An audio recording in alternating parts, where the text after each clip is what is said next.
Hello, this is my presentation. I am Raya. I go by Raya. I've been in this music appreciation class this whole semester. And this is my final presentation for the essay, well, the presentation portion of the final. But yeah, I need to share my screen real quick. Okay, so let's do this. So, hold on, things are loading apparently. Give me a little second to present y'all. I should have set this up. Okay, there we go. So my topic is over Black influences across music, which means we're going to touch on a whole bunch of subjects. But yeah, so it started, with traditional African music, contemporary music. Kind of started there. You've got a bunch of drums, you move to the beat. A lot of it tells a story. A lot of it is for religious reasons, and a lot of it is tied back to the culture. So we start there.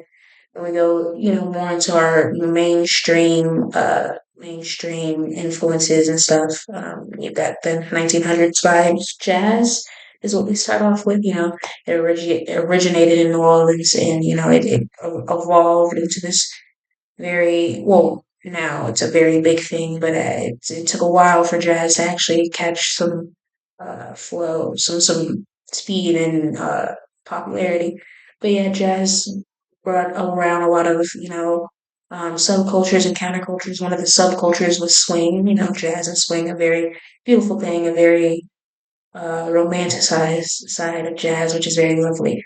Um, but another mainstream influence of the 1900s vibes was Black Latin music. Black Cuban music, Hispanic music. It's a lot of mambo, salsa. Here, let me move my little thing right here. Yeah, you got some salsa, Cuban jazz, mambo, um, the vibes like that, and a lot of it's called a bunch of different things, and a lot of different genres have come from it. Um, but a lot of Black artists kind of feel that because it's so deeply classified as Latin music, a lot of the a lot of erasure happens over the history of it, being very much tied to Black people and Black culture as well. But yeah, um, yeah, there we go. Another mainstream influence was the blues. Ugh, love the blues. It came about for rough reasons. A lot of blues is very heavily tied to slavery, as a lot of this is, but it just was the music that could express how Black people were feeling at the time and relating to it. The blues, it can be very soulful, very either very emotional, whether it's a sad emotion or a happy emotion. Oftentimes, the blues, are sad because they are the blues. The blues give you the blues, if you will. Um, but yeah, another mainstream influence was country. Country nowadays is very much seen as a white dominated music field or genre. But it was really only whitewashed in the 20th, towards the late 20th century, early 21st century. Um, but it was originally, a black sound, and it came about, a bit because of the blues and because of, you know, small town sounds incorporating themselves into more known elements to create really good and really regional songs. Um, that's where country, originated from. But yeah, it's very different nowadays. But it definitely has black roots. Then we go into the immersion and transition genres. The genres that more spread the rhythm of Black people, at least in my opinion. These are the genres that transitioned from the classics to now, but also are the more known or more the known genres for having roots and black influences and roots in black culture. But yeah, rock is the one I started with. Black rock and black band started, between 1967 1969. It was, a great sound.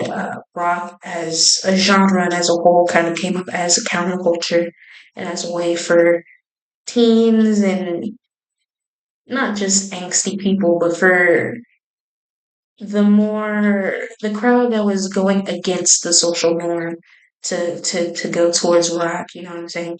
It was something that had more like not harsh sounds, but a lot more harsher riffs. And it was known for being its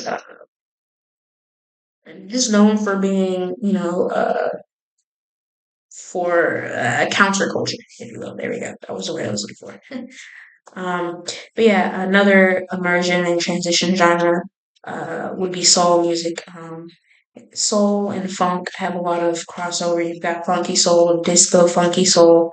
A lot of these have crossovers. There's a bunch of different subcultures of every single one of these genres and a bunch of different countercultures to every single one of these genres that interplay and interconnect and create a bunch of the different sounds we love today.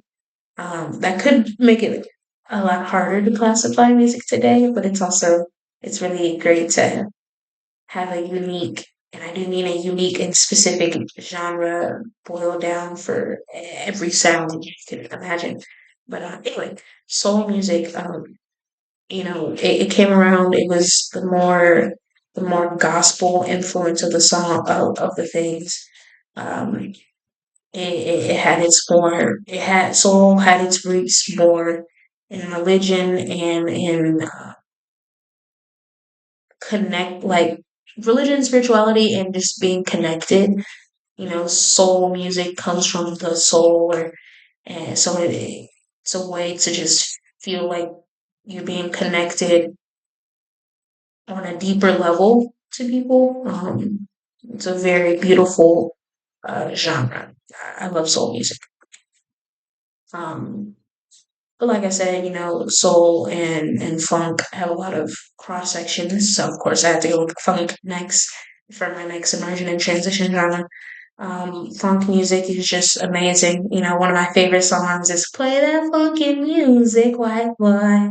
So I definitely love funk music and this whole genre. Um, yeah, it kind of bloomed in the 1970s and just it's kind of 1970s is known for it's funk and kind of transitioning from funk to disco late 1970s into early 1980s. Soul was definitely more in the 60s and stuff like that. So all of these music genres kind of have um their decades that are kind of very solidified, like in high school spirit days or in themed events, a lot of the time when they're like, oh, let's do a decade, and they're like, let's do the 70s, the 80s, the 60s, the 50s. It all has a very specific and set theme and a specific and set sound.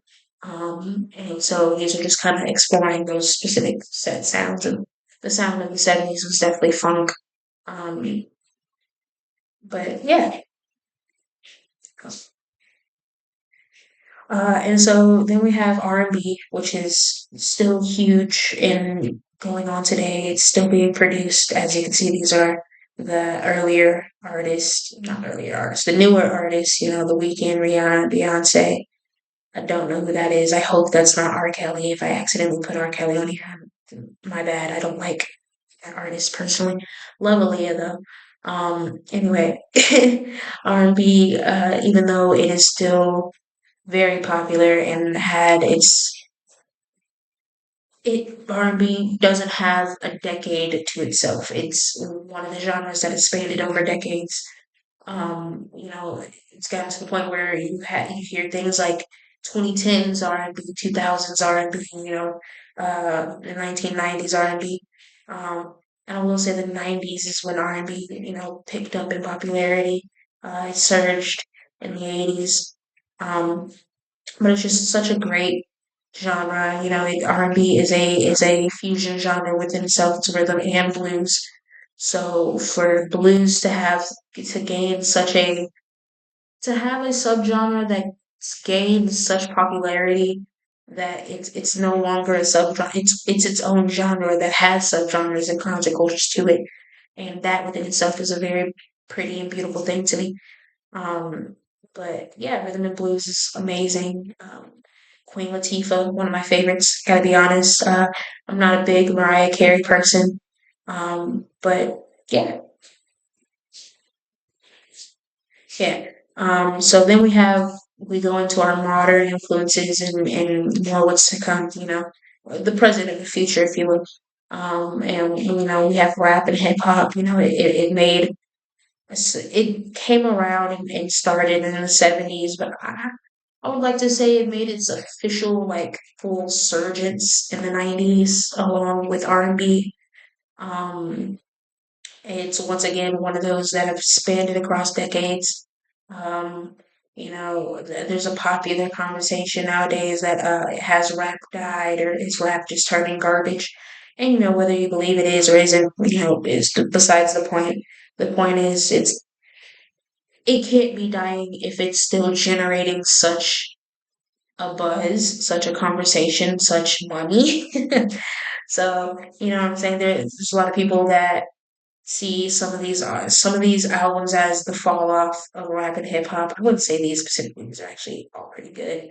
Um, well, I'm not the biggest Drake fan, but it's neither here nor there. Some people say that some of these are the fall off of rap, but whether you agree or disagree with that, rap is still a very mainstream and very pushed genre. So I would say it's here to stay for as long as it wants to, I guess. But yeah, it has had a lot of different building blocks to it. You know what I'm saying? Rap was always a regional thing. There's so many different ways to rap and so many different flows to rapping. There's, now separations of it, a lot of East Coast, West Coast, all of that comes from there, Tupac versus Biggie, that comes from there. Like a lot of rap and hip hop has gotten so big that it is now a culture within itself. Um, I would like to say that all of the genres I've picked have become big enough to be a culture themselves, but no matter what, this is the culture we're still currently living in, so it feels like the biggest culture and it feels like the most relevant culture as of now because it's what I grew up with, technically speaking, even though I've heard pretty much all of the genres. But yeah, um, then you've got rap and hip hop across the world. You know what I'm saying? Rap and hip hop has gotten so big that it's not just an American thing. Like a lot of these genres have been more American specific. You can go places outside of America and hear it, of course. You can go places you can hear artists from outside of America kind of, be in the genre, of course. I'm not saying it's just an American genre, but have most, if not all of these genres have originated in America and are popular here in America.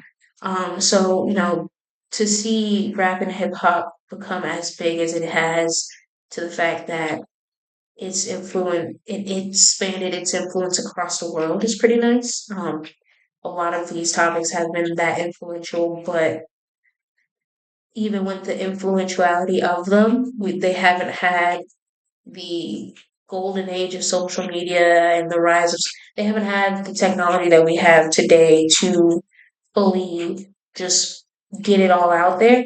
So I wanted to take a quick look over, just different rap around the world because it's gotten to the point, you have Latin rappers. This is Snow the Product. She's one of my favorite rappers. If you have time, go look her up. You have Korean rappers, it's called K-rap, like Nigerian rappers, UK rappers, it's called UK drill. This is like one of the biggest rap forms of rap out there outside of like the genres of American rap. UK rap and Latin rap, I would say, are two of the biggest genres outside of American rap and all the subgenres that come with it. So it's still kind of lower because of the subgenres of American rap, but it but relatively compared to all of the genres of rap, they're pretty high up there. You have a bunch of different, rap, Nigerian hip hop, Senegalese rap, it's a lot of different stuff. It's all across the world. It's expanded all across. So, and everybody's participating. So it's very nice to see what every country has to offer. Um, and to end it off, because I know this is a long presentation, a long video, if you've watched to this far and you're not the teacher, congratulations. I wouldn't have, so thanks. But yeah, modern influences and what's to come, I had to tie it back into, we started with traditional African music, so I wanted to see and take a look at what Pan African music looks like today. You know what I'm saying? And I do say Pan African music to include all of Africa, and to be more academically correct. But they're known more as Afro beats. And I wanted to highlight that up here that Afro beats is more what this genre would be called if you're looking up music. I mean, if you put it in Pan African music, you'll find wait what? It's just Afro beats is what it's called.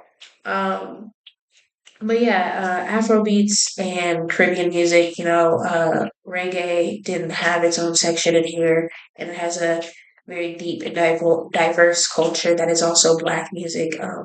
I just didn't have the time to put it in here or in my essay.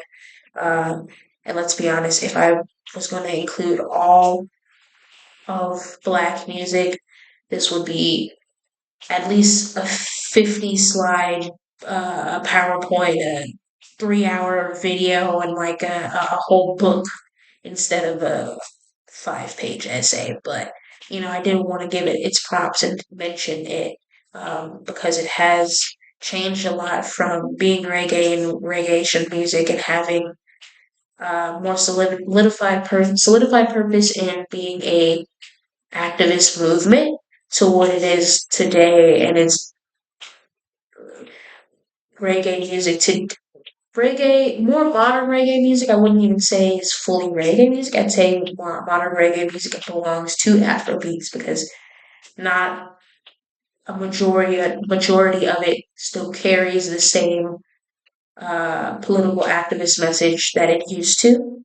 Um, but Pan African music, it's still overall between Pan African music and Caribbean music and reggae, I would say all of it has lost a bit of its political touch and its political push. But it still all holds its spiritual components, its traditional components that it put to get the traditional message while still adding some of the modern message and adding a whole bunch of modern influences and beats and songs. So it's really great to see, and really amazing to see what comes next. Hopefully y'all can hear it. I've been playing a little bit of Pan African music in the background this whole time. Some popular songs. I'm not gonna lie, but yeah, this is the end of my presentation. Wow, it was long. Bye.